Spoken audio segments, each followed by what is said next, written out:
Manoloana ny tranga izay niseho tetsy Ambolokandrina nanjo ilay tovovavy kely vao 12 taona monja zany nefa dia loharan-drainy ny masony anankiroa dia nanambara ny filohan'ny Repoblika Andriamatoa Rajaonarimampianany vady fa ho raisin'izy ireo an-tanana ny fitsaboana ity tovovavy kely ity izay moa zany no navotran'izy ireo nandritra ny fitsidiana ny tanterahany teny amin'ny hôpitaly Cheran Ampeflo.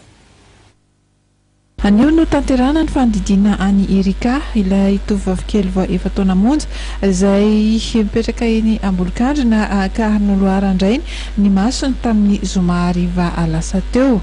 Aorian'izay fandidiana izay vao tena ho fantatra ny tena toe-pahasalamany sy ny fomba hitsaboana izay. Eny amin'ny hôpitaly Avangandriana Vala moa no misy azy amin'izao fotoana izao. Tsindriana avy eo ambony dia zany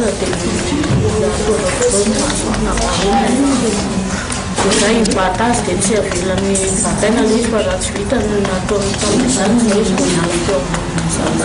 Tamin'ny voalohany izy no nelabido minana ny voalohany dia teo masony teo ihany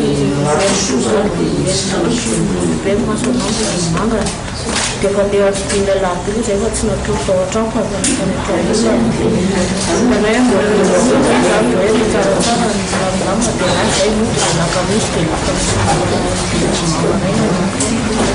tamin'ity maraina ity ary dia tonga teny antoerana ny hiraka avy amin'ny filoham-pirenena mivady izay nanome fanampiana ho an'ny reny Erika amin'ny fitsaboana azy.